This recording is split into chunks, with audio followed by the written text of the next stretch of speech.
Bon début de week-end à tous et merci de nous rejoindre pour suivre cette édition rétrospective sur BSC TV. Affaire découverte 17 nouvelles fosses communes au Kasaï central par les experts onusiennes. Le porte-parole du gouvernement congolais indique qu'il n'y a pas de raison de s'alarmer. Lambert Mende Omalanga invite le bureau de l'ONU aux droits de l'homme à collaborer avec les magistrats qui enquêtent déjà sur ces faits. Et puis relance de travaux d'infrastructures routières à Kinshasa et dans les provinces comme voulu par les chefs de l'État. Cette semaine, le ministre des Infrastructures Thomas Louaka a effectué une tournée d'inspection quant à ceux dans différents chantiers en cours dans la capitale. Le ministre a exhorté les Kinois à ne pas remplir les caniveaux de la ville de ordures qui empêchent l'eau de couler et cette dernière se déverse sur la chaussée qui se détériore par la suite. En France, un attentat s'est produit aux Champs-Élysées à 3 jours de la présidentielle française. Cette attaque réclamée par l'État islamique a causé la mort d'un policier et 3 personnes sont blessées. L'identité de l'attaquant est connue. Entre-temps, les enquêtes se poursuivent. Sékou Kitundu a rassuré à Idriss Déby Itno la volonté de Kinshasa d'organiser les élections d'ici fin 2017. Le vice-premier ministre et ministre des Affaires étrangères et intégration régionale Léonard Sékou Kitundu a été reçu mardi 18 avril au palais présidentiel d'Njamena par Idriss Déby Itno, chef de l'État tchadien. Le chef de la diplomatie congolaise est porteur d'une lettre du chef de l'État Joseph Kabila à son homologue tchadien. Le contenu de cette correspondance n'est pas encore révélé, à en croire notre source, mais il s'agirait de l'information que le président de la RDC communique à son homologue de la CIAC et l'ancien président de l'Union africaine sur les avancées politiques de son pays et le déroulement rassurant du processus électoral. Il faut signaler qu'Idriss Déby Itno, qui s'est trouvé à l'intérieur de son pays, a interrompu sa mission pour accueillir son hôte. Le vice-premier ministre Sékou Kitundu a été à la tête d'une délégation composée de l'ambassadeur diplomatique du chef de l'État Barnabé Kikaya, l'ambassadeur Nkulu Kilombo, le chargé des missions du président de la République, l'ambassadeur de la RDC auprès de l'Union africaine Claude Niamungabo et le professeur Adolphe Lumanu Moulenda. Le retour de cette délégation sera pour bientôt afin de faire le rapport au président de la République. Le scandale des passeports appelé Passport Gate, révélé par l'agence britannique Reuters, n'est qu'une distraction des politiciens en mal de positionnement, a dit Yves Kisombe, vice-ministre des Affaires étrangères. Répondant aux questions de nos confrères de Top Congo FM, le vice-ministre a répondu qu'il n'en est rien. Le passeport coûte $185 parce que c'est la résultante du montant fixé par la société Semlex qui a préfinancé la production des passeports. Car la trésorerie de la RDC avait des difficultés de préfinancement d'un passeport sécurisé. Il n'en est rien. Le passeport coûte $185 officiellement. Il coûte $185 pas parce que le clan Kabila ou la famille du président de la République intervient, pas du tout. Il coûte $185 parce que c'est la résultante du montage financier opéré par la société Semlex, l'entreprise de droit congolais ici, Locosem, qui a préfinancé la production des passeports qui a été obtenue conformément à la législation en vigueur. L'opérateur récupère le préfinancement à concurrence de $120 et $65 vont dans la caisse du trésor public congolais. Le passeport, il n'a pas été payé par le contribuable congolais au départ, c'est une entreprise privée qui préfinance.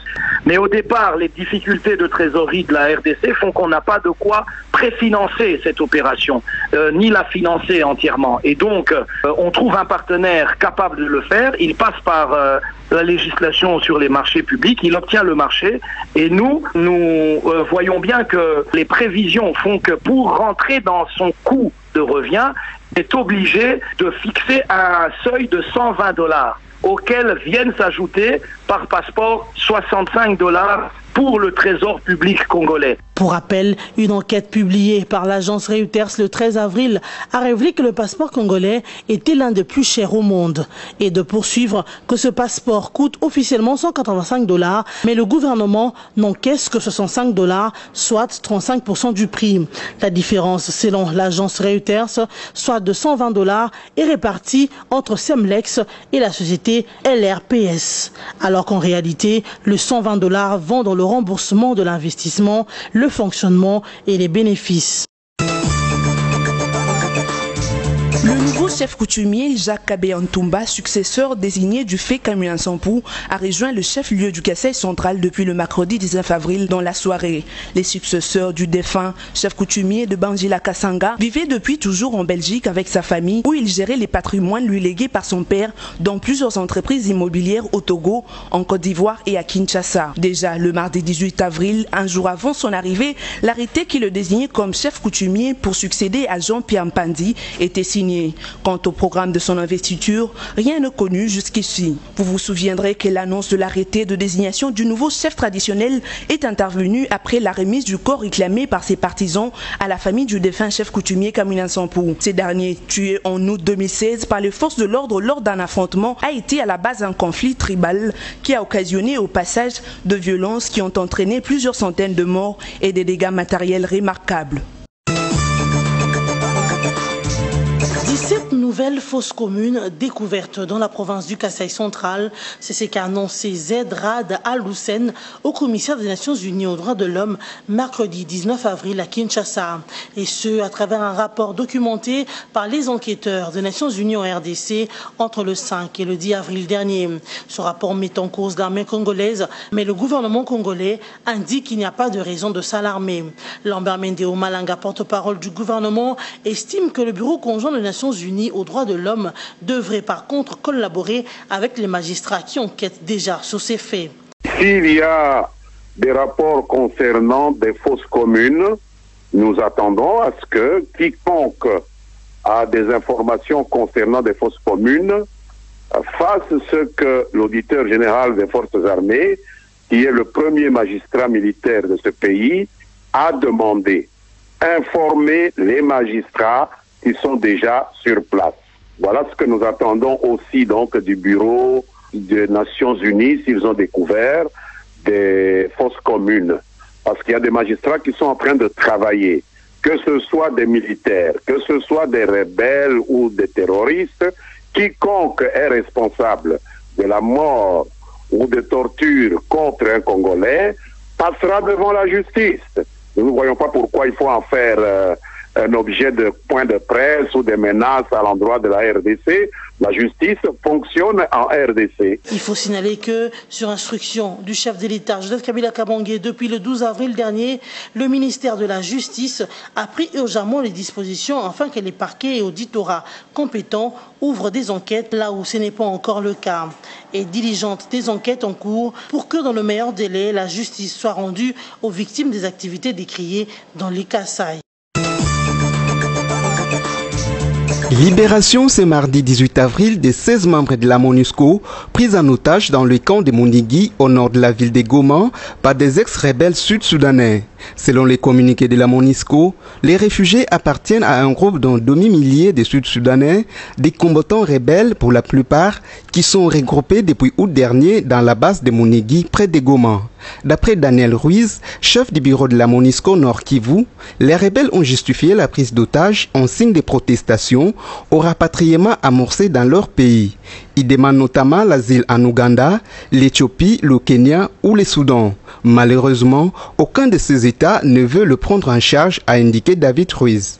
Pendant ce temps, le calme est revenu dans ces camps de Monigui, qui est sous contrôle total de la MONUSCO.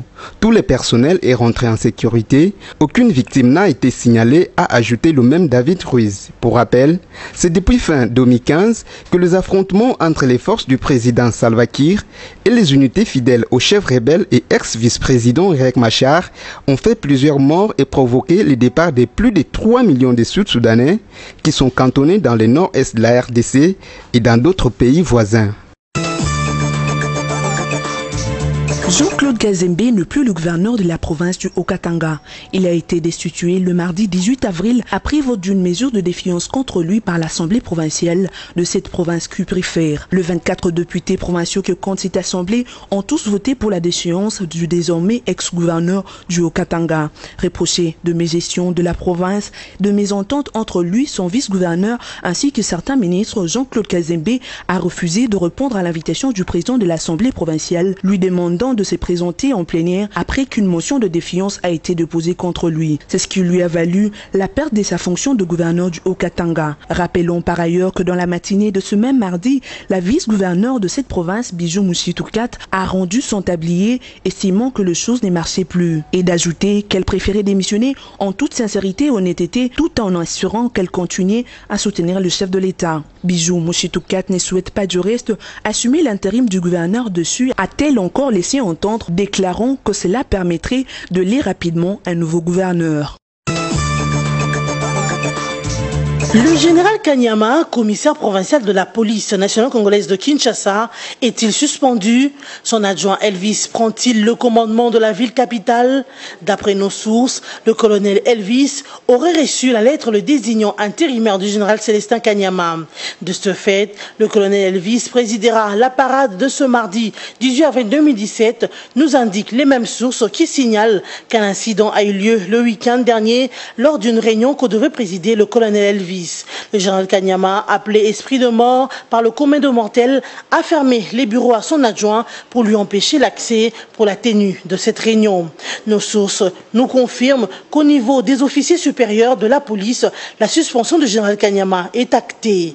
Actuellement, les dispositions sont prises pour que le colonel Elvis s'adresse aux policiers à la parade de ce mardi. La population qui nous attend impatiemment cette parade pour confirmer ou pas cette information sur la suspension du général Kanyama au poste de commissaire provincial de la police de Kinshasa. Mettre en œuvre le vœu du chef de l'État de relancer les travaux des infrastructures routières à Kinshasa et dans toutes les provinces, tel est l'objectif de la tournée d'inspection de Thomas Louaka, ministre des Infrastructures, ce jeudi 20 avril à Kinshasa, et ce, sur les différents chantiers en cours dans la capitale. Une satisfaction pour le ministre qui a vu les entreprises choisies à cet effet se mettre au travail. L'Office des voiries de la ville de Kinshasa a lancé des grands travaux.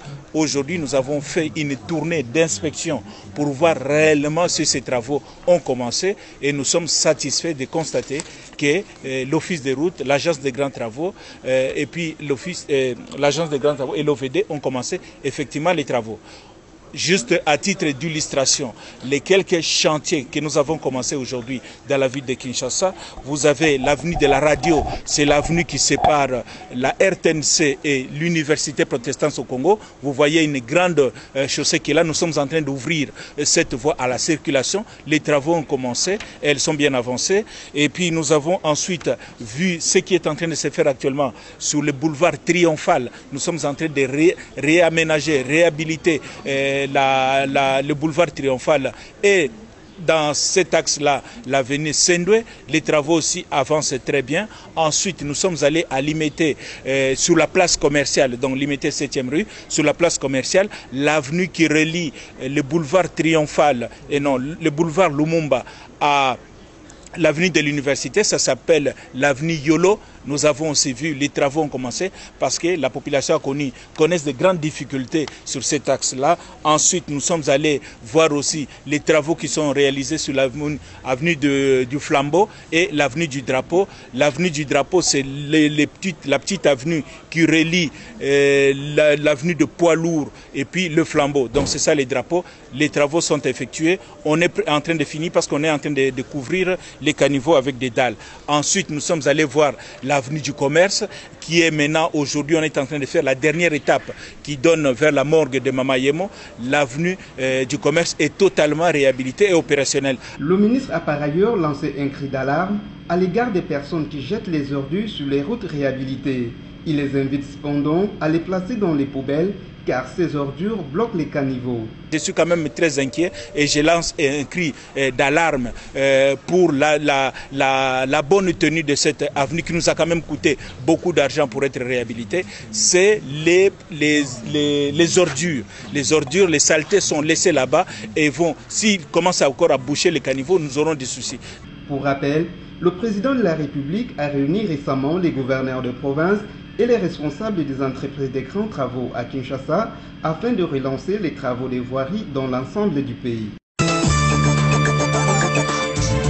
La majorité présidentielle AMP en sigle, après avoir mis en place une centrale électorale, pense désormais à des stratégies qui pourront lui permettre de gagner tous les scrutins. En attendant l'élaboration du calendrier électoral de la Commission électorale nationale indépendante CENI, l'AMP a mis en place des structures et des stratégies qui devront permettre à cette famille politique de mieux affronter les prochaines élections. C'est ce qu'a expliqué le secrétaire général de la majorité présidentielle, également président de l'Assemblée nationale, Aubin Minakou, lundi 17 avril.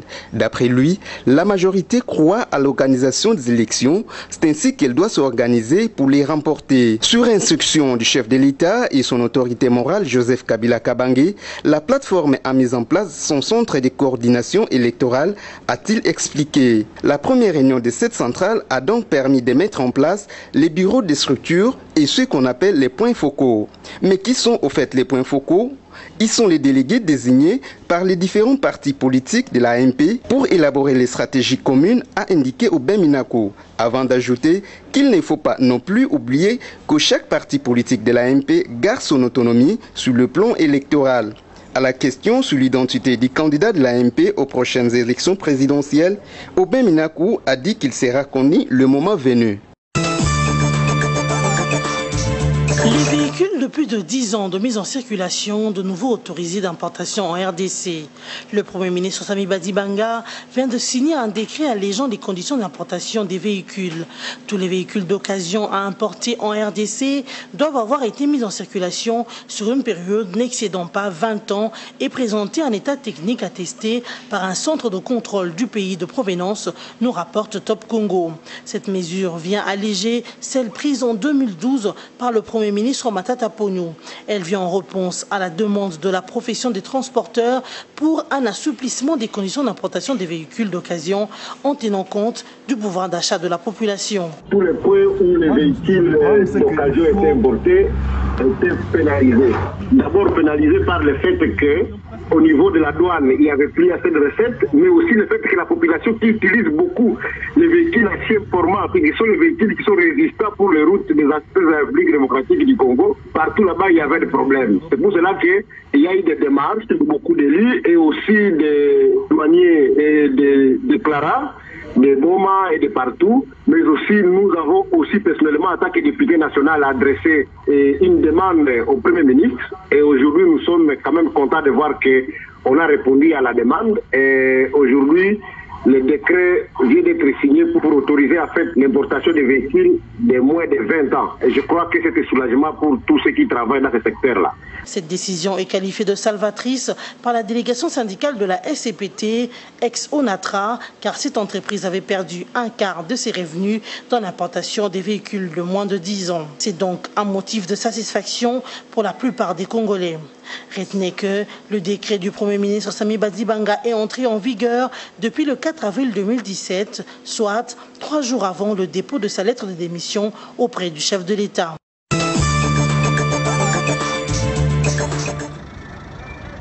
Un attentat a encore frappé la France à 3 jours de l'élection présidentielle. C'est sur l'avenue des Champs-Élysées à Paris qu'un policier a été tué et 2 autres blessés lors d'une attaque. L'homme armé d'un fusil d'assaut a ouvert le feu sur un fourgon de la police. Il a été abattu par des tirs de riposte. Un individu dont on connaît désormais l'identité, c'est un membre de l'État islamique. Mais cette identité doit être confirmée officiellement, a dit François Molin, le procureur de la République. Tout ce que je peux vous dire de plus, c'est que l'identité de l'attaquant est connue, a été vérifiée. Je ne vous la donnerai pas parce que des investigations sont d'ores et déjà en cours avec des perquisitions pour engager des investigations et notamment s'assurer du point de savoir s'il a bénéficié ou pas de complicité. Donc je vous en dirai davantage, je vous préciserai l'heure au cours d'un point presse qui sera organisé donc demain. Dans la journée, on vous précisera le moment dès qu'on pourra le faire pour vous donner donc de plus amples précisions. L'assaillant Abou Youssef, un sujet belge, était visé par une enquête antiterroriste pour avoir manifesté son intention de tuer des policiers. Arrêté le 3 février dernier, il sera remis en liberté par la justice, faute de preuves suffisantes selon les sources proches de l'enquête. Il avait déjà été condamné à 2005 à 15 ans de réclusion pour tentative d'homicide volontaire sur un policier, un élève gardien de la paix et le frère de celui-ci, en Seine-et-Marne. Marne. Une perquisition a été menée au domicile de l'assaillant, titulaire de la carte grise du véhicule utilisé pour l'attaque meurtrière. Pamphile Miayo a été confirmé entraîneur titulaire du tout-puissant Mazembe de Lubumbashi ce mardi 19 avril à Kinshasa. Dans une communication assurée par le manager de l'équipe, Frédéric Kitenge Kikumba, la direction du club a tenu à clarifier la nouvelle structuration du staff technique, lequel sera dirigé par Pamphile Miayo en qualité d'entraîneur principal, suivi de David Mwakasu comme entraîneur assistant et Robert Kidiaba Mouteba en tant que préparateur des gardiens. Le désormais entraîneur du tout-puissant Mazembe inspire confiance à son groupe. C'est après sa retraite internationale en 2012 que Pamphile Miayo s'est forcé une place au sein du staff technique des Corbeaux. Il a travaillé comme entraîneur adjoint aux côtés de Lamine Ndiaye, Patrice Carteron, Hubert Velud ou très récemment Thierry Forger. La vie d'un entraîneur reste certes périlleuse, mais Baba, comme l'appellent les intimes, possède toutes les cartes en main et chaque membre de l'équipe lui reconnaît les capacités d'un vrai leader. Bon vent au nouveau patron du staff technique de Badiangouinan dans l'exercice de ses nouvelles fonctions. Il faut aussi rappeler que le tout-puissant Mazembe prépare à Kinshasa sa rencontre de la deuxième journée remise du play-off contre le FC Renaissance du Congo. La rencontre aura lieu jeudi 20 avril au stade de Martyrs de la Pentecôte à Kinshasa. Mesdames, Messieurs, les rappel le titre. Affaire découverte 17 nouvelles fausses communes au Kasaï central par les experts onusiennes. Le porte-parole du gouvernement congolais indique qu'il n'y a pas de raison de s'alarmer. Lambert Mende Omalanga invite le bureau de l'ONU aux droits de l'homme à collaborer avec les magistrats qui enquêtent déjà sur ces faits. Et puis relance de travaux d'infrastructures routières à Kinshasa et dans les provinces comme voulu par les chefs de l'État. Cette semaine, le ministre des Infrastructures Thomas Louaka a effectué une tournée d'inspection quant à ceux dans différents chantiers en cours dans la capitale. Le ministre a exhorté les Kinois à ne pas remplir les caniveaux de la ville de ordures qui empêchent l'eau de couler et cette dernière se déverse sur la chaussée qui se détériore par la suite. En France, un attentat s'est produit aux Champs-Élysées à 3 jours de la présidentielle française. Cette attaque réclamée par l'État islamique a causé la mort d'un policier et 3 personnes sont blessées. L'identité de l'attaquant est connue. Entre-temps, les enquêtes se poursuivent. C'est la fin de cette édition rétrospective. Merci de votre fidélité à BSC TV.